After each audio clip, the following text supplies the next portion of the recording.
김부선 얘기 그만했으면 좋겠는데 이게 3년 전에 이미 다 클리어된 거예요. 여러분 3년 전에 지방선거 할 때 그때 기사 한번 찾아보세요. 각종 언론에서 팩트체크 다 했고 이미 끝난 거야. 어? 김부선 김명한 증거 없다. 끝났어. 그런데 지금 3년이 지나갔고 다시 처음부터 다시 시작입니다. 어? 언론에서는 그냥 김부선이 말하면 SNS 글 쓰면 그대로 팩트체크 없이 그대로 다 그대로 받았어. 응? 이게 뭐냐고 도대체. 그래서 오늘 EJ 방송은 이제 김부선의 이야기는 이걸로 끝내자. 이런 취지입니다. 그러니까 여러분들 많이 봐주시고 많이 전파해 주시고 김부선 씨가 뭐 이 방송을 나중에 보거나 듣거나 할 수도 있겠습니다. 욕하지 말래 그래. 그러니까 욕을 하는 게 아니라 좀 안타까워서 그래. 지금 이용 당하는 거 안 보여요? 정치권에? 그래서 3년 전에 김영환이가 지켜줬어요? 어? 딱 쏙 빼먹고 자기는 경찰 조사 받을 때 내가 잘못 알아들었다 김부선 씨 말을 착각했다고 자기는 빠져나가고 그리고 하태경이가 뭐 도움 줬어요? 강용석이 도움을 주는 것 같아요? 그거 다 이용당해먹고 결국은 버려지는데 왜 지금 선거 때마다 이러냐고. 안타깝습니다 진짜. 그래도 딸도 이런저런 문제 때문에 떠났다고 하는데 딸도 더 이상 하지 말라 그랬다면서. 최근에는 또 앞으로 정치 얘기 안 하겠다 하고 다음날 또 정치 얘기 시작하고 말이지. 본인을 위해서라도 연세도 있고 하니까 좀 그만하셨으면 좋겠다. 이제 앞으로 좀 제가 좀 충원 드린 겁니다. 오늘 방송을 끝으로 말죽거리로 돌아오세요. 그냥. 그만하셔라. 우리 댓글에 뭐 광고 얘기도 나오는데 광고 얘기도 제가 맨 끝부분에 가서 하겠습니다. 2015년, 2016년 연달아 광고를 찍었어요. 김부선 씨가. 근데 김부선 씨가 우리 오늘 얘기 하겠지만 휴로뽕 전가가 2번 있고 대마초 전가가 2번인가 3번 있어요. 마약. 그런 마약 전가 있는 사람에다가 계속해서 SNS로 여러 사람이랑 트러블 일으키고 이런 사람을 광고주가 쓰고 싶겠냐? 정상적인 광고주라면 쓰고 싶겠어?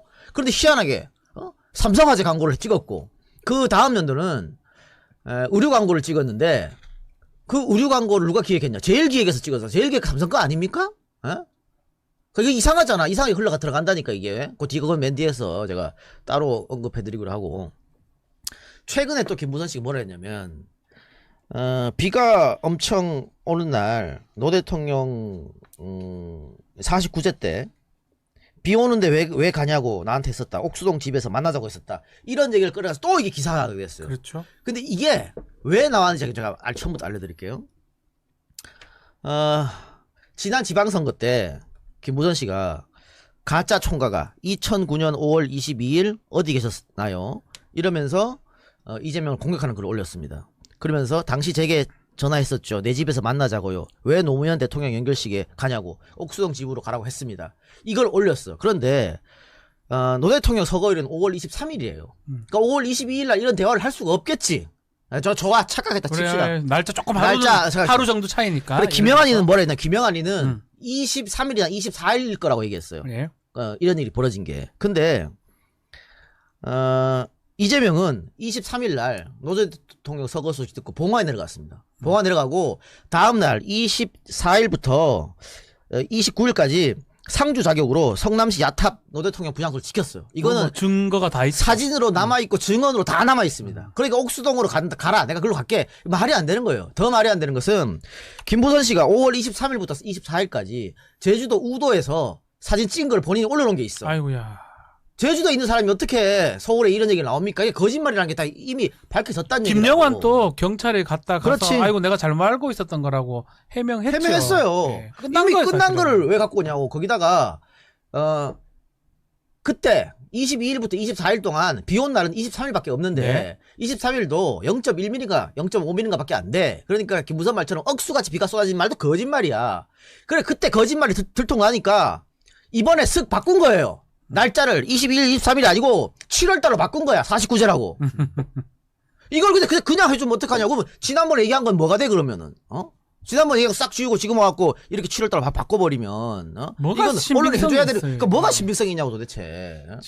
그 좋다고 쓴다. 지금까지 숱하게 김부선 씨가 이야기했으면 단 하나의 뭐 문자라든가 단 하나의 사진이라든가 아무것도 제시 못했어요. 자 그러면 봅시다. 김부선 씨가 그동안 했던 말이 얼마나 진실에 비춰가지고 맞는지 안 맞는지 그게 여러분들이 판단해 보세요. 네. 월간 조선하고 인터뷰한 거 있어요. 2014년도인가? 자. 거기서 뭐라 했냐면 나중에 알고 보니 삼성가의 손자 박정희 대통령의 아들 박지만 씨, 보사부 장관의 아들 등 당시 내노란 집안 아들을 다 만났다. 이 남자들이 나한테 관심을 보이는데 정말 죽겠더라고요. 이런 사람들과 같이 휘로뽕을 했다는 거야. 뽕도 하고 뭐 하여튼 잘난 척한 거죠. 예. 잘 나간 사람들하고. 삼성가 손자 누구? 누군데 삼성가 누굽니까? 손자? 아, 손자락 하면 이제 이건희 밑에 그 때잖아. 그렇죠. 이재용 때 사람들이. 그렇죠. 네. 글쎄. 근데 이해가 안 없을 것 됩니다. 같은데 마약한 사람. 그러다가 박지만 끌어들이고, 네. 이제 그러면 확인되는 게 보사부 장관 아들이겠죠? 자, 보사부 장관 아들인데, 뭐라 했냐면, 보사부 장관 아들이 당시 백수였는데, 이 사람과 함께 필로폰을 복용했고, 이 사람의 아버지는 대마 관리법을 만든 사람이다. 이렇게 인터뷰했습니다. 좋아요. 자, 이걸 누군지 딱 알 수 있어. 자, 보사부 장관 아들이 대마 관리법을 만들었다. 대마 관리법이 1976년에 1976년에 만들었으니까, 그때 보사부 장관을 누군지 찾아보면 되겠죠. 네. 내가 찾아봤어요. 신현학이야. 신현학 총리. 예전에 총리. 국무총리까지 했죠. 신현학 총리. 신현학 총리가 대마 관리법을 만들었다. 신현학 총리가 그럼 아들 있냐? 보니까 있어. 있어. 아이고야. 오, 마약했어? 만약했어? 확인해봐야지. 신현학 총리 아들 신철식 씨. 경기고 서울대 나오고 에헤이. 스탠퍼드 대학원 나와가지고 22회 행정고시 합격해갖고 마약 안 할 것 같은데? 차관급으로 공무원 나갔습니다. 뭘 백수고 마약 안 했을 그때! 이 사람이 뭔 마약을 합니까? 행정고시 스탠퍼드 나왔다고! 아 진짜 돌겠다 진짜. 22회 행정고시가 1978년에 있었어요. 근데 김부선 씨가 같이 마약했다고 하는 연도는 1982년이야. 예. 이상하지요? 행정고시 그 공무원 사무관이 그 가가 마약합니까? 그 마약했으면 걸리면 처벌받고 행정고시 된 사람이라도 공무원 할 수 있습니까? 못하지요. 그래서 내가 또 찾아봤어. 그러면 그렇습니다. 신현학 아들이 떠 있는 거 아닌가? 혹시나 아니야. 1남3자야 씨발. 숨겨진 않는 숨겨진 수 있지 않나? 좀 확인해봤어야 되는 거 아이가? 그리고 박지만 씨가 여기에 뭐 인정한 게 있어요? 없죠. 삼성가 손자는 누군지도 모르고. 응? 박지만 씨가 88년인가 89년인가 처음 이걸 히로폰을 걸렸는데 그 전엔 걸린 적이 없다고. 근데 그걸 그때 뭐 김부선이 같이 했다는 것도 없고. 그러니까 히로뽕이라는 것은 여러분 자동이에요, 자동. 그냥 하지 않습니다. 무조건 섹스가 들어가요. 성관계가 들어가요. 그래서 지금 얘가 얘기한 겁니다. 그러니까 되게 쉬워요. 만약에 한 명 잡잖아요. 제일 먼저 1빠따로 잡힌 사람 누군지 아십니까? 그의 배우자나 그의 파트너입니다. 100%입니다. 왜냐면 네, 같이 하거든요, 통상. 뭐 그 평상시에 하는 거랑 곱하기 100배 1000배였던 아, 그런 뭐 건데. 이렇게 저는 이제 접견도 많이 하고 네. 뭐 액상 대마도 마찬가지인데 더한 건 히로뽕이죠. 그거는 그걸 하고 이제 성관계를 하면 그냥 할 수가 없어요. 그렇다고 합디다. 아, 합디다. 뭐 내가 봤나? 근데 김선씨 뭐라 했냐면 이게 본인이 당시에 이런 사람들하고 마약을 해서 히로뽕을 해서 걸렸는데 1983년에 이런 사람이 너무 세니까 풀어뒀다는 거야. 걸렸는데. 자, 변호사 양반. 네. 아무리 우리나라가 막장이었다 그래도 히로뽕 걸렸는데 풀어준 게 말이 됩니까? 말이 1도 안 됩니다. 풀어줄 수도 없을 뿐더러 저기 한 명을 풀어주면 나머지 다 풀어줘야 되는데 그게 불가능한 얘기예요, 사실은. 그렇기 때문에 뭐 저는 마약 사건을 꽤 많이 하는 편이거든요. 마약은 한 명 잡잖아요. 고구마입니다. 탁 하면 다 줄줄이 쾌가 나오기 때문에 오히려 반대죠. 근처에만 가서도 다 조사받아도 다 가죠. 근데 이제 자신의 말에 신빙성을 부여하기 위해서 김부선이 뭐라 했냐면 내가 83년에 히로뽕으로 잡혔는데 그때 고관 대작들의 아들들하고 같이 잡히는 바람에 벌금만 내고 신문 기사에 안 났다 이렇게 된 거야. 좀 말도 안 됩니다. 근데 두 번째 언제 히로뽕을 걸렸냐? 86년도에 걸립니다. 근데 그 기사를 찾아보면 그 기사에 김부선 씨는 83년에 마약으로 체포돼서 벌금을 낸 게 있다라고 기사에 나와. 그 기자를 어떻게 알았어 그러면? 아무도 모르게 다 빠져나갔는데. 그러니까 83년에 기자들이 기사를 안 쓴 거는 그때 김부선이 안 유명했으니까. 모르는 사람이니까. 86년에 이제 얼굴 영화 배우로 알려졌으니까 그때 걸렸다고 나오는 거지. 근데 그걸 그렇게 말하면 어떡합니까? 말이 안 되는 거지. 그렇다는 거예요. 근데 그러니까 이런 거를 왜 언론이 보도를 안 하냐고. 이런 주장을 했으면 이런 주장을 찾아보면 되잖아요. 그렇죠. 지금 이 작가가 조금만 찾아보면 이게 나오잖아, 결론이. 가능한데요. 근데 왜 언론은 이런 걸 보도를 안 하는 거야? 게다가 86년도에 필로폰 복용으로 구속됐는데 이때 김부선이 내가 검거된 이유를 뭐라고 됐냐면 본인이 청와대에서 전두환이가 파티 제안했다는 거예요. 그럼 뭔 파티겠어? 박정희 때 하는 것처럼 그런 파티잖아. 그 나는 거절했다 그거를. 거절했더니 86년도에 날 잡아넣었더라. 보복으로. 이걸 어떻게 받아?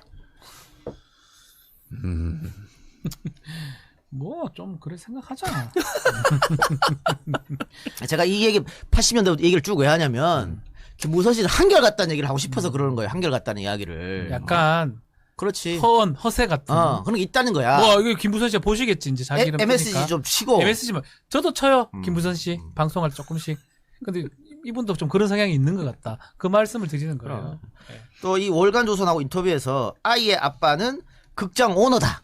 이렇게 말했습니다. 극장 오너. 내가 또 찾아보니까 아들이라고? 요거 단성사야 단성사. 단성사의 네. 그럼 자기 아들이 단성사라는 거. 단성사 아들과 자기가 연애를 했다는 거지. 연애했다. 그래서 이제 아이를 낳았다는 거야. 근데 최근 인터뷰는 뭐라 했냐면요. 자기가 연애해서 아이 낳은 그 사람의 아빠는 그러니까 제가 방금 단성사의 아들이라고 했던 재벌 2세라 그랬어 또. 단성사니까. 단성사가 뭐 재벌이 그렇지 치자. 쳐주면 안 돼 그 정도는. 말은 안 되죠. 재벌이라 하면 그룹을 말하는 건데. 그렇지. 단성사가 뭐라고 재벌입니까 그게? 얼마 이상의 매출이 있어야 되지. 재벌은. 단성사는 누가 봐도 누가 단성사 재벌이야? 단성사가 단성사가 재벌이면 재벌이 미르 미디어 재벌이다. 씨. 우리 재율이 재벌 아들이다 그러면. 우리 민호도 재벌 아들이다. 그렇잖아요. 그러니까 늘 이렇게 수시로 말이 바뀐다니까요.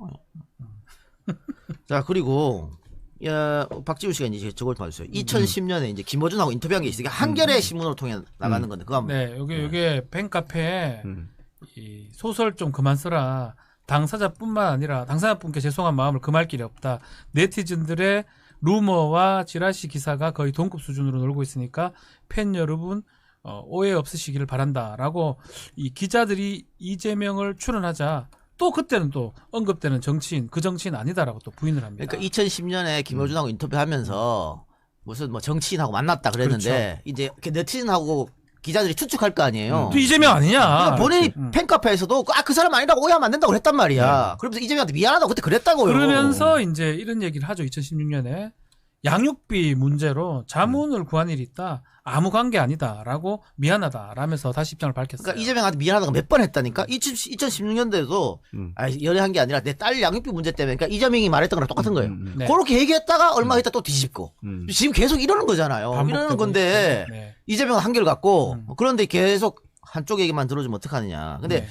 2010년에만 김어준하고 인터뷰한 게 아니에요. 2004년에 또 딴지일보하고 인터뷰합니다. 이 딴지하고 인터뷰하고 보면 1989년에 대마초로 구속이 되는데 그때 자기를 괴롭힌 검사가 10여 년이 지나서 변호사가 되어서 김무성이가 2004년에 또 한 번 구속되거든요. 네. 2003년과 4년에 구속된 자기를 면회 왔다는 거야. 면회 와가지고 김무선이 열받아가지고 아직도 대마초가 마약이라고 생각하냐. 그러니까 김무선은 대마초가 마약이라고 생각하지 않아요. 헌법 소원했잖아 그래가지고 대마초 마약 아니라고. 그렇게 말했더니 그 담당 검사가 대마초는 마약이 아니다. 시로뽕 애들 잡혀오면 막 머리 대가리 막 찢고 이러는데 걔들한테 대마초를 줘가지고 불게 만든다. 이렇게 말했다는 거예요. 검사가 현직 변호사가. 그럴 리가 있나? 이게 상식적으로 말이 됩니까? 그것도 1970, 80년대 아니고 2000년대 21세기에 그럴 수가 없는데 일단은 네. 그것도 확인했습니까? 뭐 확인이 안 되지 뭐 확인이. 근데 누군지 알아요 이 검사가. 검사 누군데요? 말하면 안 되지 뭐. 말해도 되나? 안 될 것 같긴 한데. 뭐 문제가 없으면 말아요. 박모 검사인데 나중에 노무현 정부 때도 특검에 파견되고 하기도 했던 검사. 제가 아는 검사인데 특검 수사하던 검사예요. 그럴 일이 없어 보입니다. 네, 그래서 어떤 언론에서 이 박모 변호사한테 연락했어. 그러니까 김무선 씨 관련해 나간 건 아무 말도 하고 싶지 않다고. 여기도 학을 띄는 거지. 질렸구나. 질리게 해요. 뭐 박주민도 그랬다며. 똑같아. 뒤에 박주민 얘기 또 얘기도 할 나와요. 거예요. 박주민도 식갑했습니다 진짜로. 네. 근데 더 웃긴 거는 이 89년에 잡혔을 때 당시 초선 국회의원 한 명이 달려 들어갑니다. 근데 그 사람은 들어갔다 나오고 김무선은 이게 징역을 살아요. 그거는 앞에 전과가 있기 때문에 사는 거지. 어쨌든 사는데 그 검사한테 물어봤대. 왜 국회의원은 풀어지고 나는 징역을 살았냐. 그랬더니 그 검사가 법무부 장관한테 전화가 와서 국회의원 빼주라고 했다. 그래서 검사가 직접 구속시키기로 했더니 구속시켰다 이렇게 말하니까 대통령 김영삼한테 직접 전화가 와가지고 풀어줬다는 얘기야. 무슨 자, 대통령이 근데 이런 아까 내가 네. 몇 년도에 구속됐다 그랬죠? 이 사람이 2004년? 대마초로 89년. 89년. 89년에 대통령이 어떻게 김영삼입니까? 노태우지. 노태우지. 그렇죠. 김영삼 93년부터 명확하게 기억하고 제가 89년에 소위 임관을 했는데 제 임명장에 대통령 노태우로 찍혀 있습니다. 뭐 그거 안 적혀도 알잖아요. 안 적혀도 알아요. 차라리 전두환이라 그러지. 아이고 근데 이거 아니 대통령 김영삼이 왜 국회의원 빼달라고 검사한테 전화를 그리고 하고 무슨 말이 돼 대통령이 검사한테 전화해서 아니 만약 한다면 민정수석이나 밑에 사람 시키지 안 무슨 하지. 대통령이 전화 전화를 안 하냐고 하지. 전화 번호도 말이 안 돼요 모르고. 이거는. 네. 그리고 그때는 노태우 있다니까 뭘 김영삼이가 대통령 노태우가 또 그런 거 할 사람도 아니에요. 뭐 그런 거요. 계속해서 이제 나오는 거예요. 또 아유, 2013년 8월 2일에는 이재명이 위자료 양육비 받아준다더니 행방불명이다 이렇게 비판했는데 요때는 또 연애 이야기는 없어요. 연애 얘기는 안 했습니다. 그러니까 네. 이재명 지사의 이야기는 이거거든. 집회 가서 처음 만났다.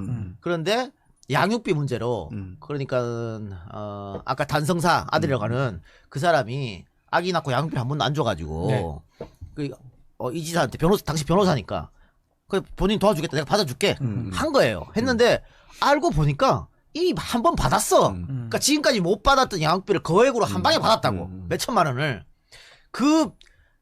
그렇게 도와준 변호사도 내가 누군지 알아.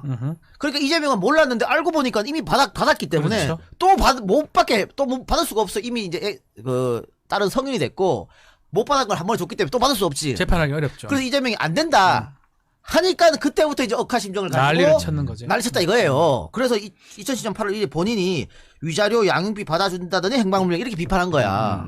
왜 이때는 연예의가 그럼 없었냐 하는 거지. 요때가 오히려 이거는 뭐 팩트에 가깝겠죠. 오히려 시작이니까 네. 본인 얘기라면. 네. 네. 그다음 또 있습니다. 아 너무 많아. 너무 많아. 너무 뭐 와, 진짜 많네. 이거 지금 오늘 방송 한 3시간 해야 되거든요. 야. 아, 2015년 페이스북에 뭐라고 썼냐면 김무성 사위를 저격해요. 그것도 마약 관계 있죠, 그분. 김무성 사위가 마약으로 달려갔으니까. 근데 김무성 사위는 아마 집행유예로 풀려났나 그랬을 거야. 그렇죠, 맞아요. 네. 예. 그랬더니 김무선 씨가 나는 1989년 대마초 흡연했다는 익명의 제보로 검찰에 잡혀갔다. 당시 몇 년 전, 그러니까 1986년 단 한 차례 같이 흡연했다는 지인의 진술로 무려 8개월간 구속됐는데 왜 김무성 사위는 집행유예로 풀어졌냐 이거잖아요. 근데 아까 제가 말씀드렸잖아요. 이미 83, 86 두 번 hi로뽕 전과가 있다고. 그래서 89년에는 앞에 재범을 했기 때문에 이번에 3범죄니까는 징역을 산 거예요. 처음이어서 풀어주지. 뭐 당연한 건데. 근데 여기는 또 자기는 처음 단 한 차례 이렇게 얘기하잖아. 그것도 단한 차례. 거짓말이잖아. 거짓말이잖아. 83, 86 히로뽕 옛날에는 지금은 마약류 관리법으로 통일돼 있는데 그때는 요거는 향정신성의약품 관리법 위반 그리고 대마 관리법 따로 있었어요. 근데 마약 전과는 같이 봅니다. 근데 히로뽕이 더 셉니다. 그렇지. 그렇기 때문에 1차 히로뽕, 2차 대마면 대마 때는 무조건 구속이 되는 거예요. 그 집행유예 안 나오죠. 실형 나오죠. 본인은 한 번 한 거의 것처럼. 기계적이에요, 사실은. 게다가 여기 제가 방금 읽어드린 거에 익명의 제보로 검찰 잡혀갔다 그랬는데 아까 김호준 인터뷰하고 다른 월간조서 인터뷰를 보면 익명의 제보가 아니고 그 자기 아이 아빠 거기가 한 거예요. 그러니까 그 인터뷰에서는 그렇게 얘기했어. 자기 내연의 남자가 제보했다고. 근데 여기 또 익명의 제보야. 그러니까 늘 말할 때마다 뭔가 바뀐다니까. 야, 근데 너무 바뀌니까 이거 하나만 따져봐도 다 할 것 같은데 이게 너무나 많이 바뀌네요. 자 이제 다음 아까 우리가 얘기했던 박주민도 시급했거든. 박주민이 그 박주민 시급한 거 얘기해. 난리가 났었어요. 박주민이 사실은 도와줬지. 많이 도와줬어요. 많이 도와줬어. 변호사 할 때 저도 이 소식을 왜냐면 박주민 변호사 사무실이 저희 사무실 가까워요. 그리고 제가 아는 사무장이 거기서 일해가지고 몇 번을 난리를 쳤는데 요거 얘기를 하겠습니다. 2015년도 9월 5일 날에 페이스북. 예, 페이스북에 이제 김무선 씨가 글을 씁니다. 1,000만 원의 후원금이 들어왔고 그러면서 이게 뭐 백마탄 왕자님 이런 식으로 얘기를 하면서 3년간 무료 변론했답니다. 장자연 씨 관련해서 또 수십 건 또 무료 변론했던 박주민 변호사님의 사모님이다. 충격이다. 착하게 살겠다. 그러니까 1,000만 원 지원해준 게 박주민 변호사 아내다. 아내가 너무 직접 고맙다 이거지. 네네. 그래서 자기는 축복이다. 착하게 살겠습니다. 고맙습니다. 그 사모님 이름까지 다 기재를 했습니다. 평생 잊지 않겠습니다.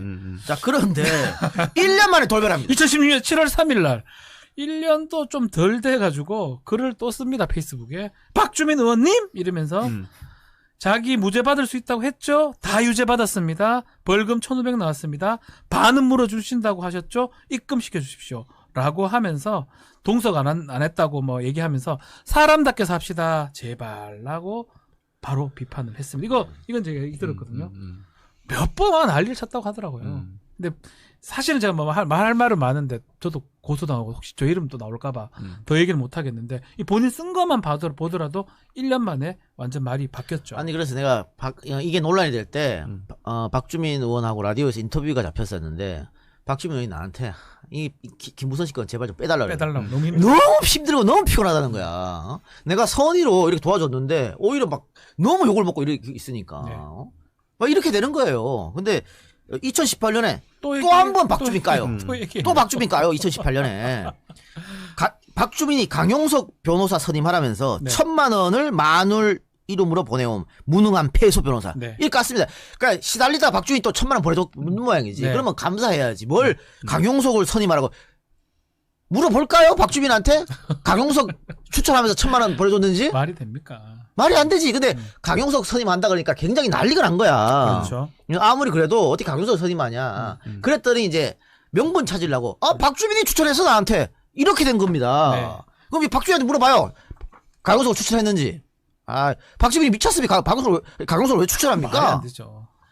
뭐 친구 지간도 아니고 잘 알지도 못하고 오히려 정반대 입장인데. 그럼 읽겠습니다. 당시 모 검사가 김무선 자기한테 조롱했답니다. 그 박주민 인권 변호사 맞아요? 뭐 조사받을 때 같이 오지도 않고 이랬다는 거야. 나는 검사가 그렇게 조롱할 일도 없다고 봅니다. 없습니다. 이 얘기했다죠. 검찰 조사할 때 그렇게 나가버리는 사람이 무슨 인권 변호사냐고 하는데 사실 조사 중에 나가는 경우도 많고요. 저 같은 경우도 스케줄 안 맞으면 나간다고 할 수 있어요. 뭐 그거는 나쁜 게 아니고 재판이 잡혀 있으면 갈 수밖에 없고 조사가 길어지면 더 있을 수 없는 거잖아요. 막 그런 얘기를 지금 하는 걸로 보이는데. 자, 김태형 왜 그 저격해 박주민을 저격했냐 이런 질문에 김무선이 나중에 뭐라고 답했습니까? 시간이 지난 후에 박주민이 국회의원이 됐고 연락이 잘 되지 않았고 상황은 더 힘들게만 다가오는데 의지할 곳도 없었다.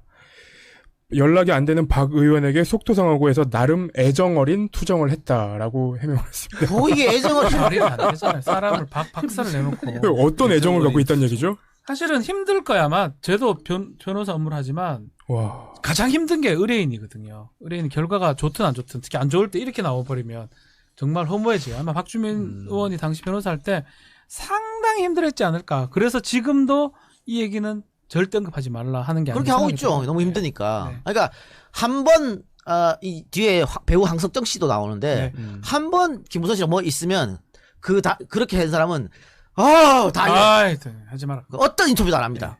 김무선을 가려서 왜? 이성적이지 않기 때문에. 하면은 또 뭐 날쌘 뭐 있는 거 없는 거 다 끌고 오니까 그렇게 되는 거예요. 논리적이지 않기 때문에. 네. 자, 그리고 2017년 9월에 자신의 SNS에 김무선이 어떻게 쓰냐면 이것도 참 충격입니다. 네.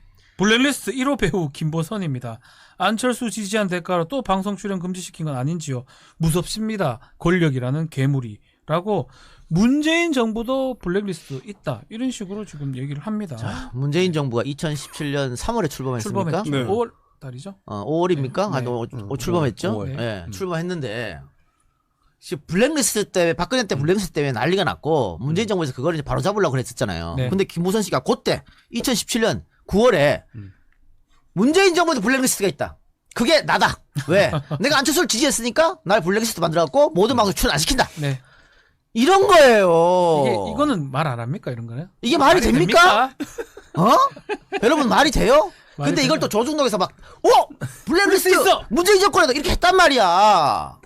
진짜 신나. 시청자는 보십시오. 생각을 한번 해보라고. 응? 근데 이런 사람이 워딩을 아무런 팩트체크 없이 다 그대로 실어주면 어떡해요? 블랙리스트 정말 맞아요? 그냥 방송국에서 안 쓰는 이유가 있겠지? 여러분이 방송국 PD가 하면 쓰겠어요? 쓰겠어요?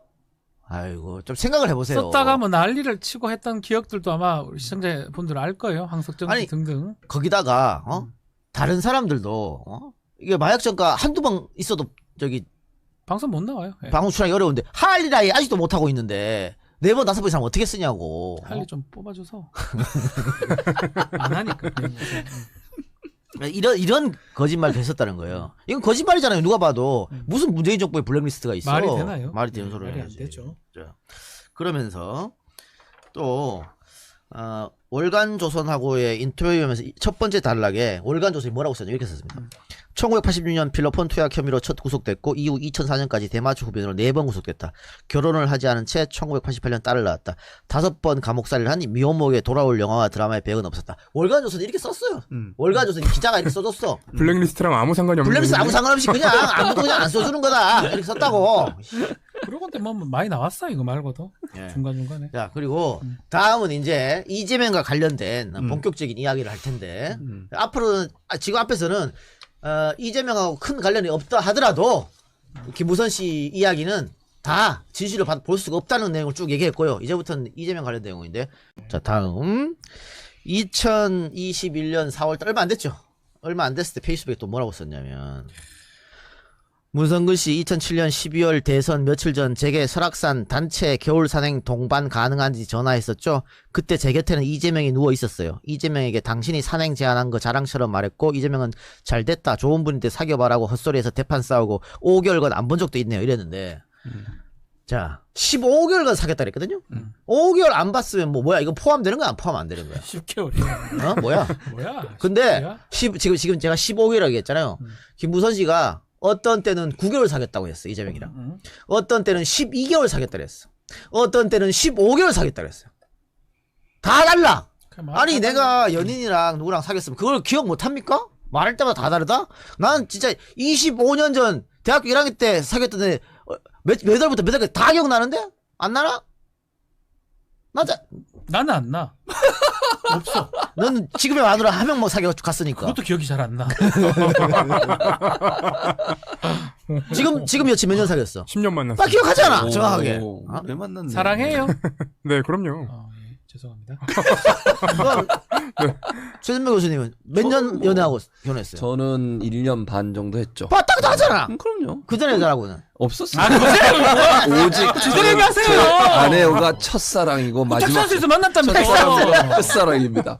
제 아내가 처음과 끝입니다. 그 어떤 여자도 만난 적이 없습니다. 그 어떤 거짓말도 하시네. 이런 것도 말이 안 되고 어떤 인터뷰에서 김무선 씨가 뭐라 했냐면 동갑내기 정치인과 사귀었다 그랬습니다. 동갑내기 정치인. 그런데요. 이재명하고 김무선은 3살 차이 나고요. 김부선이 나이가 많죠? 김무선이 더 많아. 연상이에요. 그것도 착각했다 그럴래? 동갑이랑 연상이랑 그거 몰랐을까? 모를 수가 없잖아. 근데 3살 차이라고 하는 것은 이재명이 진짜 나이고 호정 나이로 하면 4살 차이 나요. 그럼 동갑내기 정치인은 누구야 도대체? 자, 그랬는데 문제는 문성근 씨는 내가 언제 니한테 전화했어? 갑자기 말도 안 되는 소리 하고 의문의 있네. 일패네. 문성근 씨는 의문의 일패야? 의문의 일패지. 근데 갑자기 그래서 2021년 4월 달 어떻게 썼냐면 가만히 생각해 보니까 제가 착각한 것 같아 하고 문성근한테 사과를 했어요. 또 이게 뭐냐고. 그러면 2014년 6월에 6월 달에 소개해봐. 뭐야? 문성근 선배 인간 쓰레기 같은 그런 놈을 지지하셨군요. 진짜 실망스럽습니다. 진짜 놀랍습니다. 그 놈이 내게 무슨 짓을 했는지 잘 아시면서. 이걸 2014년 6월에 썼는데 썼죠. 이때도 문성근 씨는 뭔 소리야? 이게 뭔 소리야? 뭔 소리야. 연락한 적도 없고 이런 주장도 들은 적이 없는데. 그러니까 자 2014년 6월에는 자기가 문성근한테 얘기했다는 거잖아요. 그놈이 내게 무슨 짓을 했는지. 근데 문성근 씨는 뭔 뭔 소리야? 소리야? 내가 들어본 적도 없는데 이거고 2021년도에는 문성근 씨 당신이 나한테 전화했었지 산행 가자고. 그때 이재명이 내 옆에 있었어야 했는데 이때도 문성근 씨는 뭔 소리야? 내가 니한테 전화를 왜 해? 이랬다고요. 2번이나 문성근 씨한테 대해서 거짓말했다고. 뭐냐고 도대체 이게. 응? 이런 사람의 말을 왜 자꾸 실어주자 말이에요. 약간은 이런 생각도 들어요. 우리가 리플리 증후군이라 하잖아요. 정도의 차이가 있거든요. 아주 강력한 리플리 증후군 사건을 했던 적이 있는데 비슷해요. 100% 믿고 있어 자기 한 행동 아닌데. 근데 이분은 저는 리플리 증후군인지는 모르겠지만 어느 정도는 있다라는 느낌이 듭니다. 제가 뭐 정신과 의학을 잘 모르지만 사건을 봤을 때는 본인은 확신을 갖고 자꾸 얘기를 하는 것 같아요. 안 그러면 멍청한 거죠. 왜냐하면 멍청하다 가면 안 되지. 주의가 산만한 거죠. 속이려면 정확하게 속이거든. 한 번 했던 건 더 이상 안 하거든요. 이렇게 반복한다는 거는 그만큼 주의가 제대로 작동하지 않는 경향이 있는 게 아니냐 생각이 드네요. 자, 문성근 씨 여기에 대해서 어떻게 이야기했습니까? 김부선 씨가 저한테 도움을 요청한 건 그 사안에 대해 그냥 주장조차 단 한마디 들은 적이 없는데 잘 아시면서라니 느닷없이 이게 뭔 소란인지 참으로 어처구니가 없다라고 반응을 했습니다. 예. 도움은커녕 이것도 처음 지금 얘기한 처음 적도 얘기인데 아니 그 문선배 잘 하시면서 근데 그런 말 한 적도 없다는데. 참. 얼마나 황당할까요? 자 그리고 이게 또 주진우 기자하고 김부선 씨가 전화 통한 게 있어요. 그거 캡처한 화면 있죠. 녹취록. 녹취록 한번 띄워와요. 지금 막 난리 났어요. 나 지금 못 봤는데 난리 났어. 잘안 보이. 여러분들이 저는 지금 실시간 벌써 잘 안 안 봐야 보이는데 되는 파악해 보시기 큰일 바랍니다. 났어? 저기서 아니, 어떤 근데 대화가 이재명 오냐면 작용하시라 하늘이 알고 있다고. 주진우가 지금 아니 그거는 내가 너무 나고 어디 필요 저 없는 거지. 양육비를 탄 거를 안 필요 탄 없어. 것처럼 얘기해서 큰일 났다. 큰일 났어요. 지금 난리 났다니까. 난리 났어. 큰일 났네. 어떻게 막 이렇게 된 거야. 그러면서 김부선 씨가 본인 입으로 얘기해. 내가 그 이재명 그거 하려고 한 거 아닌데. 본인 입으로 얘기한다니까. 주진우가 예를 들어 이렇게 말하세요라고 말한 것도 아니고 대화를 유도한 것도 아니에요. 그냥 본인이 자기가 직접 얘기해. 내가 그것 때문에 그런 게 아니라 양육비 때문에 한 건데 이렇게 했다고. 이거는 누가 시켰습니까? 본인이 얘기한 건데? 본인 입으로 얘기한 거잖아. 이런 거라고. 계속 앞뒤가 말이 다르다. 뭐 이런 얘기예요. 그리고 2016년 1월에 그때죠. 드디어 이재명이 참지 못해가지고 법정 대응하겠다라고 하니까 그때 이제 답을 해요. 우리 좀 전에 얘기했지만 양육비 문제로 고민을 하다가 이재명 변호사한테 자문을 구한 적이 있다. 이재명 시장 당시 시장이었으니까요. 미안합니다. 또 이재명 시장과는 이런 일 외에는 아무 관계가 아니다라고 그때 또 글을 썼던 적이 있습니다. 예, 사과를 하고 지금 캡처 나오죠. 그 김복준 교수. 김복준 교수 나오시네. YTN의 보도까지 됐습니다. 본인이 사과한 걸. 근데 지금 와갖고 또 뒤집고 이걸 언론이 실어주면 어떡하냐고 미치고 환장을 노리시죠. 자, 그리고 지난 지방선거 무렵에 엄청나게 시끄러웠던 거. 네. 낙지집에서 미래했다. 밀회 얘기. 낙지집에서 미래했다는 네. 주장 있었죠. 네.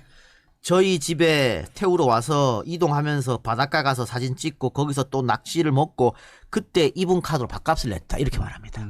그래서 분당경찰서 그때 분당경찰서 이재명 죽이려고 잡으려고. 달려들었거든. 유 서장 네. 맞잖아. 그랬잖아 유 서장. 유현 땡 이게 서... 돼? 아이, 참아라. 유비입니다, 유비.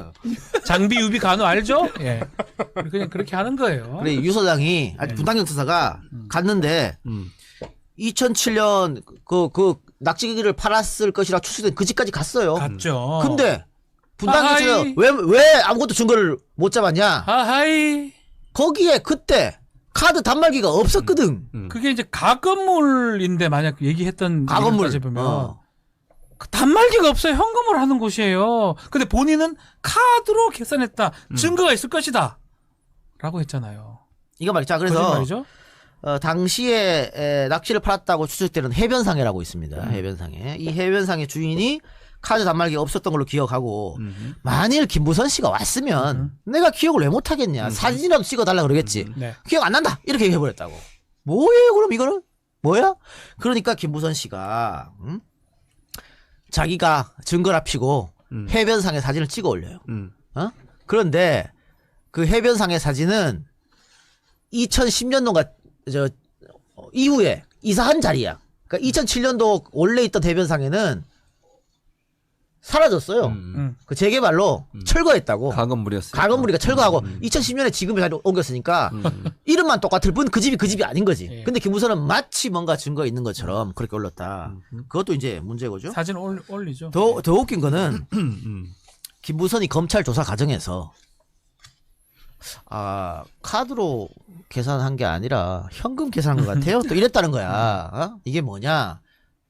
경찰서에서 이제 카드 조회를 한번 해보는 거지. 과거에 정말 뭐 했냐? 그런 거 하려고 하니까는 사실은 카드가 아니고 현금 이랬다고요. 이게 뭐냐고 도대체 이게. 혹시나 그쪽 간지 않았다. 아니면 다른 데 썼던 게 있으면 반대 증거가 될 수 있으니까. 근데 그때 똥파리들이 여기 부가 내동해가지고 당시 낙지집에서 이재명 지사가 카드를 긁었거나 혹은 그 집에 현금을 계산해서 영수증이 있으면 500만 원을 주겠다. 현상금을 내그랬어. 걸었었어요. 근데 여러분 그게 말이 됩니까? 10여 년 전 사건인데 당사자들도 아니고 제3자가 그 영수증을 어떻게 갖고 있습니까? 말이 안 돼. 말이 안 되지. 이거 언론 프레이 하려고 500만 원 현상금 얘기하는 거예요. 근데 그것도 우리 언론은 싫어졌어요. 얼마나 치졸합니까? 치졸의 끝입니다. 치졸의 끝이고 결국은 해경궁 김씨 찾는다고 하는 것들이 돈 모아가지고 김부선 씨한테 2천만 원 줬어요. 근데 이것도 말이 안 되는 게 김부선 씨가 문재인 욕을 엄청 하고 다녔단 말이야 그때. 문재인 욕 엄청 하고 다니면서 강용석한테 맡기고 이렇게. 근데 문재인을 지킨다고 하는 해경궁 김씨 찾는다는 인간들이 김부선 씨한테 2천만 원 주게 말이 됩니까? 다 말 안 되는 짓거리 인간 똥파리 같이 새끼 모여가지고 합쳐서 합작 작품을 벌이고 있었어요. 그러니까 제정신이 아닌 거지 이 똥파리 새끼들도. 근데 아직도 설치고 자빠졌으니까 짜증나는 거 아니에요. 자 그리고 그 다음에 사진 자, 얘기를 해야 될 것 같네요. 김부선이 증거다. 2007년에 내가 이재명이랑 낙지 사 먹을 때 바닷가 가서 찍은 사진을 올린 거 있습니다. 올려봐. 저 사진. 밑에 김부선 씨가 있죠? 2007년 12월 12일이라고 찍혀 있습니다. 요거를 이재명 지사가 찍었다는 거죠. 이재명이 나를 찍어줬다. 이렇게 주장을 했습니다. 저 사진 올렸어요. 했어요. 그래서 또 난리가 난 거야. 이거 봐라, 이거 증거 있다잉. 근데 여기 뭐 이재명은 없는데 찍었다 그라했겠네. 2007년 12월 12일. 근데 지금 저 왼쪽 편에 보이는 사진 네. 보십시오. 저 사진에 밑에 김시인의 이렇게 썼더니 딴 사람이네. 김시인의. 그러니까 김신혜가 찍었고 태그를 총선 김부선 홍보대사 진보신당 달아가지고 예? 오마인 거디 준 거야. 근데 김신혜가 누구냐? 김부선 씨 조카예요. 조카입니다. 그 뒤에 보면 배 보이죠? 똑같은 데입니다 지금. 똑같은데 똑같은 날짜라니까. 찍었다고. 이게 그러면 이 자리에 이재명 있었다는 거잖아. 이 말이 안 말도 안 돼. 되는 소리 하고 있니 씨. 조카랑 있어? 김신혜가 찍었다고 뜬 거 나오니까 이건 또 사라진 거야. 또 거짓말이 된 거야. 또 거짓말이 된 거예요. 뭐냐고 이게 도대체. 원래 이제 요거 있었죠. 이게 이재명 지사라고 하면서 그러니까 자, 이 사진이 이제 거짓으로 드러나니까 또다시 뭘 갖고 왔냐면 아니야 정말 날 찍어준 사진이 있어 갖고 온 사진 올려보세요. 예. 그 사진 카메라 들고 있는 거. 자, 저겁니다. 어. 이재명 그때. 이재명 같아 생긴 게 비슷해 느낌상 카메라 듣고 있는데 안경 이 사람 벗겼어. 딴 사람입니다. 당사자가 기자였던 걸로 제가 기억을 기자 합니다. 경남의 지방신문 기자. 네, 딴 사람이. 딴 사람. 그래도 본인 놀랐어요. 또 김부선이 사과했어요. 자기 아니라고. 이런 식이거든. 이런 식인데 어떻게 이 사람을 믿냐. 또 2018년 아우 정말 내가 이거 왜 하는지 모르겠다지만 계속 하겠습니다. 2018년 8월에 페이스북 댓글로 2010년에 맡긴 노트북은 그러니까 김부선이랑 이재명이랑 연애를 해서 증거가 있는 사진이 담긴 노트북이에요. 그렇겠죠. 이 노트북은 현재 싱가포르에 있답니다. 형사가 말해줬어요. 라고 댓글에 썼는데 이 댓글이 나오고 기사가 되자마자 분당 경찰서에서 그런 일 없다. 자 변호사님 이게 수사 중인 사건인데 증거가 어디 있다고 말해줍니까? 공무상 기밀 누설죄로 처벌됩니다. 당연히 처벌됩니다. 이례적으로 분당경찰서에서 보통 이런 거 하면 가만히 넘어가는데 놔두지. 너무 시끄럽게 번질 가능성이 있어서 즉각 대응한다고 그랬어요. 예. 워낙 조사해보면 알잖아요. 문제 있는 사람이다. 문제가 유발될 수 있는 사람이다. 그래서 그런 일 없다라고 즉각 얘기를 했죠. 예. 또 이 공지영하고 짝짝꿍 했잖아요. 그거 김부선하고. 녹음 자료가 공개가 됐죠. 아니, 공지영하고 짝짝꿍 녹음 자료 공개되고 결국은 점 있다고 낄낄대고 정말 추악합니다. 나는 공지영 씨가 더 웃겨. 뭐 하는 짓이야? 좋티? 남의 잠자리, 남의 이불 속, 정말 사실을 하더라도, 남의 이불 속 얘기, 남의 성기 얘기하면서 기득거리고, 좋티 재밌냐? 저런 거를 작가라고, 아이고, 같은 작가라서 부끄럽구만. 안주 작가긴 하다, 그죠? 절필했지만. 절필했죠. 공정실 절필한 것 같아요. 같이 절필하다, 끝까지, 그래서 하여튼 저 병원 가서 그런 일도 있었습니다만. 좀 그 얘기 하면서 그때 했었죠.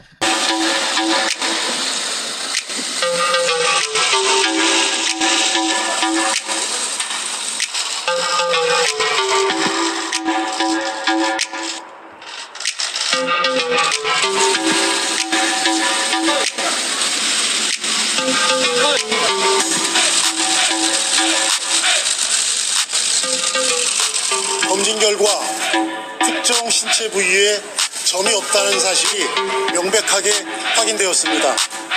시술 흔적도 전혀 없었습니다. 오늘 공동으로 검진한 피부과 전문의과, 성형외과 전문의 공통된 소견은 다음과 같습니다. 점이나 레이저 시술 반응 및 수술적 절제 후 봉합 반응은 관찰되지 않았습니다. 검증은 기자들도 입회한 가운데 매우 투명하게 진행하였습니다. 오늘 공개 검증은 더 이상 불필요한 논란으로 도정이 방해받아서는 안 된다는 이재명 도지사의 확고한 결심에 따라 진행되었습니다. 자연인 이재명에겐 매우 참담하고 치욕스러운 일입니다. 하지만 공인으로서 도지사로서 책무를 다하고자 검증에 나섰습니다. 진실이 명백하게 밝혀진 만큼 더 이상 소모적 논란이 모두 불식되기를 희망합니다. 근데 나중에 공지영하고 사이가 틀어져요. 사이가 틀어지니까 공지영이가 또 김부선을 공격합니다. 네가 이걸 한번 합시다. 내 전남편인 그가 어떤 여배우와 썸씽이 있었고 둘 사이에 무슨 문자와 사진이 오갔나 보다 그녀가 내 전남편이 자신에게 보낸 음란 사진을 공개한다고 내게 협박을 해왔던 것이 거의 1년 전이었다. 공지영. 자, 이게 뭐냐면 내 전남편이 어떤 여배우와 썸씽이 있었다는 김부선을 뜻하는 거예요. 그거고요. 문맥상 그렇잖아요. 그렇죠. 네, 그리고 김부선이 계속 나한테 협박했다는 거야. 이 사진은 공개하겠다 이렇게. 또 김부선은 내가 언제 그랬냐고 또 이 사람들 뭐야? 그게 둘이 또 공개를 한 거예요. 1년 전에 그렇게 했다. 얘랑 싸웠다. 이것 때문에. 라고 하고 있었죠. 근데 그 다음에 또 점 얘기하면서 끼거리기도 하고. 그러니까 이재명이 점 얘기해서 공개했는데 아주대 병원 가서 도대체 더 이상 뭘 어떻게 검증하냔 말이야. 당연히 이재명 이면 그게 얘기 나오죠. 나오겠죠. 바지 사건 말이죠. 네. 당시 입회한 게 몇 명입니까? 네. 지방지 기자단 대표 기자 1명, 예. 중앙지 기자단 대표 기자 1명. 기자단의 대표. 기자들까지 같이. 예. 그러니까 그냥 기자가 아니라 기자단 대표를 한 명씩 뽑았어요. 대표를 뽑아서. 네. 그럼 기자 그 개인 혼자만 알고 있는 게 아니라 그 기자단 전체가 알고 있었을 거 아닙니까? 그렇습니다. 이제 언론 대표단이죠. 그 다음에 성형외과 전문의, 네. 피부과 전문의 이렇게. 전문의를 또 전공을 제가 다른. 그때 생각하면 지금도 끔찍합니다. 사실은 저도 이 건 관련해서 조사를 받았기 때문에 네. 결론이 실체가 아무것도 없다라고 네. 무혐의 판정이 났다는 걸 제가 기억하고 있거든요. 예. 근데 이제 그 정도가 아니라 그 기자단의 대표들이 들어갔다는 거 아닙니까? 네, 그렇습니다. 이거 참. 그러니까 만약에 이 건의 사실관계를 확인하고 싶으면 기자들은 간단하게 네. 당시 기자단 혹은 기자단의 대표를 취재해보면 간단한 얘기잖아요. 간단하죠. 네. 예.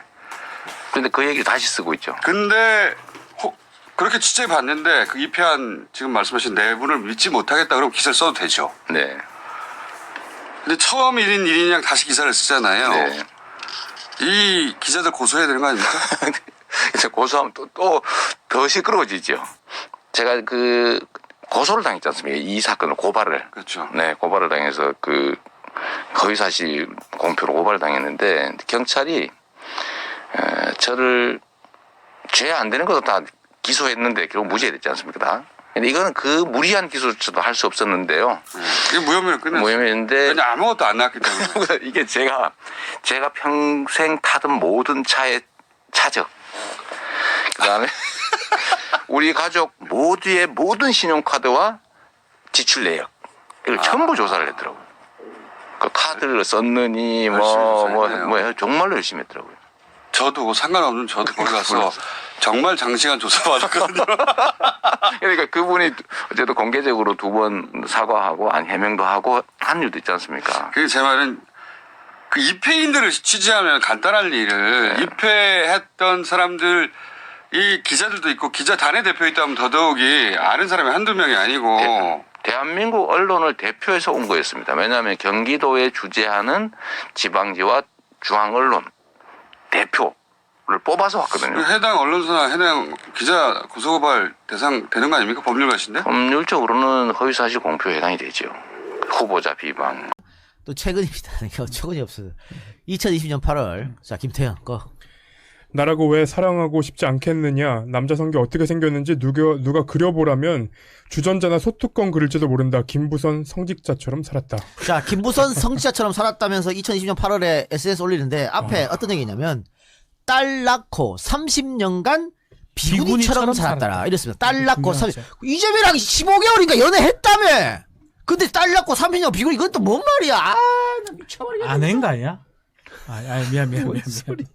이게 뭐 하여튼 이게 즉흥적으로 그때그때 그냥 쓰고 싶은 말 다 쓰고 제가 계속 얘기하지만 리플리까지는 아니지만 어느 정도 허언 비슷한 얘기를 계속 하는 거 자, 같아요. 2014, 15, 16, 17, 18까지 계속해서 그 뭐 이재명이랑 뭔가 썸씽 나대다가 2020년 8월 달에 갑자기. 30년간 딸 놓고 남자 관계가 하나도 없었다고 말하면은 어떻게 되냐고. 여러분 어떻게 생각하세요? 남자 성기가 소뚜껑이라고 하죠. 남자 성기 모른대. 근데 작년에는 그 남자 성기 거기 점이 있다 그랬잖아. 뭐 어떡하란 말이야. 이걸 갖고 우리가 설명한다는 거 웃기지 않나? 참. 아, 또 있죠. 또 있어요. 여러분들도 아마 다 몰랐을 겁니다. 지금 막 또 김어준 씨 얘기도 있죠? 얘기를 했습니다. 네. 김어준이 나한테 5억 줄 테니까 누드 찍어달라 그랬다. 아니 하부집 내자 그랬다. 네. 그래서 이제 김용민 PD가 김어준 씨한테 물어봤대요. 그러니까 말도 안 되는 소리라고. 김어준 돌았습니다. 용민아 5억 있으면 그걸 하겠니? 이랬다니. 500도 아까워요. 아휴, 하겠냐. 막 그래요. 요것도 있죠. 장자연 소속사 사장이 자신한테 성상납 제의했다. 자, 요거는 네. TV 나가서 말한 거예요. 네. 방송에서 얘기했고 방송에서 얘기했어요. 결국 고소당해요. 그 저 사장한테. 네. 그럼 뭔 개소리냐 이래 돼가지고 허위 사실이라는 명예훼손으로 벌금 500만 원 선고를 받고요. 알고 보니까 그 사장이 김부선한테 전화 한 번도 한 적이 없어요. 아, 이거는 통신기록 까면 그냥 나오는 거거든. 네, 네. 뭐 그냥 입만 띄면 거짓말이었던 그래 거예요. 법원이 인정한 거야. 네. 허위 사실이라고. 네. 그런 적 없다고. 네. 자, 500 받았어요. 다 계속 하세요. 자, 국정원 댓글 사건으로 표창원 씨가 경찰대학 교수직을 던지고 본인 이름 걸고 방송한다길래 몹시 망설이다가 용기 내서 출연한 것이다. 이 출연자를 보호하지 않았다라고 얘기를 했는데 그때는 표창원 때문에 진 것처럼 얘기도 그러니까 했었습니다. 방금 장자연 소속사 이 얘기를 그 표창원이 진행하는 방송에 나가 예전에 첫 방송 첫 방송인가 거기 나가서 한 거거든. 그 지금 김부선 말은 아니 내가 표창원 도와주려고 나가서 그렇게 말했는데 왜 출연자 보호 안 해주냐고. 누가 방송에서 거짓말 하래? 뭘 어떻게 해요? 그걸 뭐 거짓말 뭘 어떻게 해서 거짓말한 거를 막 쥐어내는 걸 다 보호해줘? 말도 안 되는 소리. 그 장자연 사건이 굉장히 문제가 되고 있을 때에 나가서 얘기한 걸로 기억을 하는데 거기서 성상납 받았다고 한다면 이슈가 될 거라고 자기도 생각을 했을 했겠죠. 거고. 네. 네. 이슈. 근데 이렇게 허위사실 이야기하면 장자연 씨 사건까지 이거 스크래치를 내는 거예요. 그렇죠. 그게 아주 안 좋은 거지. 그래서 제가 맨 처음에 전두환이가 나보고 청와대 오라 그랬는데 내가 그거 안 가가지고 나를 히로뽕으로 엮었다. 이것도 나는 거짓말 개연성이 높다는 거야. 여기 비춰보면요. 안 그래요? 그럴 가능성이 높은 거지. 네. 거기다가 원래 마약 사범들은 지금은 뭐 안 하겠습니다만은 과거에는 한참 할 때잖아요. 마약 사범들은 현실하고 구별이 안 돼요. 망각에 빠져 있기 때문에. 그러니까 자기 하는 말이 다 거짓말, 근데 본인은 거짓말 생각 안 하는 거지. 그것 때문에 그런지는 우리가 알 수가 없지만 일반적인 마약 사범이 좀 분간을 잘 못합니다. 뭐 그런 부분이 있다라는 걸 말씀을 드리는 겁니다. 그리고 이게 지금 허위사실에 의한 명예훼손으로 벌금 받은 게 이게 처음이야. 또 있어요. 또 있어요. 2016년이죠. 페이스북에 올린 글인데요. 여기 보면은 독서실에서 노트북 훔친 학생이 어떤 거물의 괴물을 아들이라는 정황이 드러났다. 피해자와 경비가 특정했다. 지속적으로 악의적으로 날 괴롭히고 선량한 주민들을 괴롭히던 그 옆기녀, 그녀 아들이라네요라고 글을 올렸습니다. 그러니까 남방 열사라 불리면서 막 이렇게 싸웠을 때, 그 부녀 회장인가요? 부녀 회장의 아들이 내 노트북을 훔친 학생이다 이렇게 네. 쓴 거예요. 결국 어떻게 물론 했죠? 허위 사실로 벌금 받았지요. 예, 허위 사실로 벌금 300만 원 받았어요. 받았어요. 물론입니다. 올콜스죠. 이것도 그 거짓말인 거지. 그 아들이 거짓말이지. 노트북을 훔친 적이 없다는 얘기예요. 아, 참. 참네. 뭐 이 얘기를 계속 해야 되나 이거? 이것도 해야지 뭐야 너. 자막 깔아놨잖아. 자, 2015년 5월 22일이죠. 이것도 유명한 사건이었는데 JTBC 예능 프로그램 엄마가 보고 있다 해서 하차 통보를 받았는데 그 당시에 자신의 페이스북에 또 글을 씁니다. 같이 출연하고 있던 명문대 출신 그때 항석정 얘기를 합니다. 지각을 해서 그것 때문에 보복으로 자기가 꾸짖었는데 그것 때문에 제작진이 보복으로 하차 통보를 했다라고 또 주장을 합니다. 물론 제작진은 그런 일 없었다고 그러고요. 그 이후에 사과를 했다고 하죠. 예. 황석정한테 사과를 하고 또 황석정을 또 공격을 했어요. 그러니까 또 손해 자기가 봤다면서 JTB 상대로 4,500만 원 또 입금하라고 주장한 적도 있고요.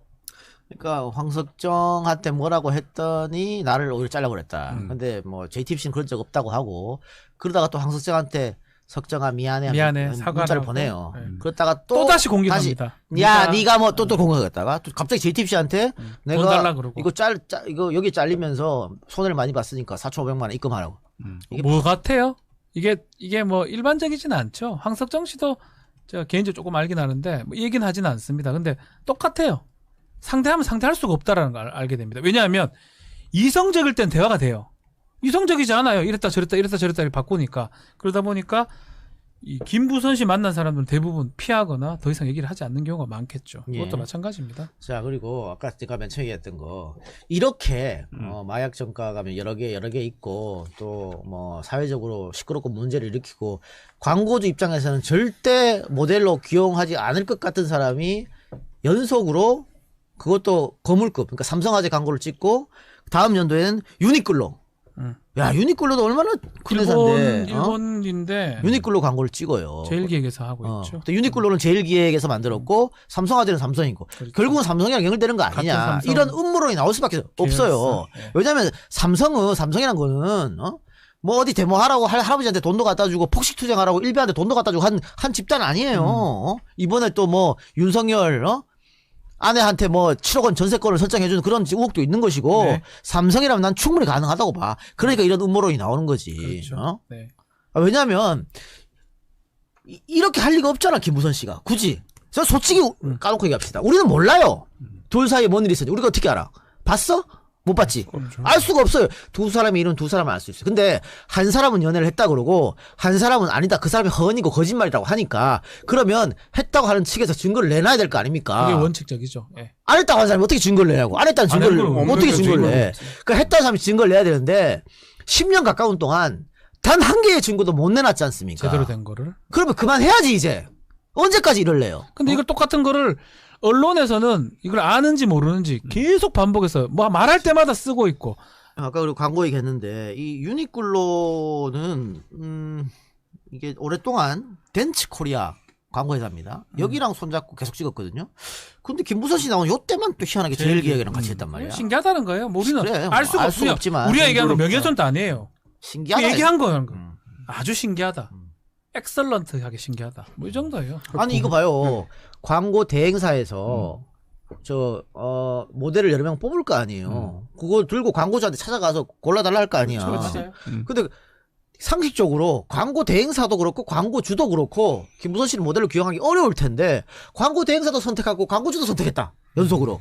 이거는 그럴 가능성은 뭐 이상하다. 저도 뭐 사실은 뭐 한 몇 가지 광고 제의를 받은 적이 있고 그 광고가 어떤 식으로 되냐면 이 브로커 이거 뭐라까지 그쪽에서 섭외해가지고 대행사. 에이전시 죄송합니다. 아니, 브로커는 안 좋은 거잖아요. 에이전시가 올리면 몇 단계 과정을 거치는 거예요. 그리고 광고주가 킬 안 되는 경우도 있습니다. 그런 식으로 하기 때문에 저 같은 경우는 뭐 쾌변 광고, 뭐 대부업체 광고, 뭐 여러 가지에 돌아서 몇 가지 요구르트 광고 올린 적도 있어요. 근데 뭐 안 된다 됐어? 하는 얘기도 든 적도 근데 있는데 안 됐어? 한 개는 끝까지 가가 끝난 것도 있고 중간에 탈락도 있고. 그래서 제가 그 과정을 보면서 이거는 광고 하나 하는 게 하늘이 별따기구나인데 이렇게 김부선 씨가 쉽게 더더군다나 광고는 뭔지 아십니까? 어떠한 기스 없는 사람을 쓰는 게 목표입니다. 아주 호감도가 있는 사람, 비호감도가 있는 사람 안 씁니다. 이게 사실은 비호감도가 높다고 봐야 되거든요. 전과도 있고. 그렇다면 안 쓰는 게 일반적인데 그 과정을 썼다라는 거는 이 작가가 충분히 추론할 수 있는 부분이죠. 뭔가 정상적인 절차가 아닌 다른 절차에서 왜 내가 추론을 해? 네가 추론했다 그래? 나는 모르겠어. 새끼 새끼를 지가 쭉 얘기해놓고 이 작가가 추론이. 이 작가가 가르쳐 주더라고요. 방송하기 전에. 저는 모르죠. 저는 얍삽하네. 김부선 씨, 저는 몰라요. 저는 김부선 씨 미모를 보고 뽑았을 거라 생각하는데 이 작가는 그렇게 추론하지 않더라고요. 조용히 등에 칼 꽂았는데요. 이 작가의 추론을 저는 네. 믿습니다. 그래서 오늘 방송에 그런 거예요. 10년 동안 증거를 못 내놨는데, 아니 하다못해 증언자도 없는데 목격자도 한 명 없는데 이제는 그만 하셔야 된다는 얘기예요. 어? 언론도 받았으면 안 되는 거고 또 본인을 위해서도 그게 좋고. 어? 그러니까 김부선 씨가 그렇게 하더라도 언론이 그걸 제대로만 보도해 주면 김부선 씨가 계속 안 할 거라고 그렇죠. 저는 봐요. 그게 중요하죠. 그게 언론에서 자꾸 그거죠. 김부선 씨 얘기하면 그걸 받아 써주고 부풀려주고 예컨대 또는 그걸 확대 재생산해 주니까 김부선 씨가 더 그러는 거 아닐까요? 저는 그렇게 맞아, 보여요. 맞아. 만약에 어느 언론사든 이 정도의 팩트 체크만 해서 제시해 줬으면 김부선 씨가 더 이상 할 수 있는 여건이 안 되잖아요. 그러니까 언론이 이런 어찌 보면 김부선 씨가 이렇게 하도록 환경을 만들어주는 그런 요소도 작용됐다고 저는 봐요. 맞습니다. 정치적 목적 가지고. 그러니까 그런 부분이 비판받아 마땅한 부분이라는 거야.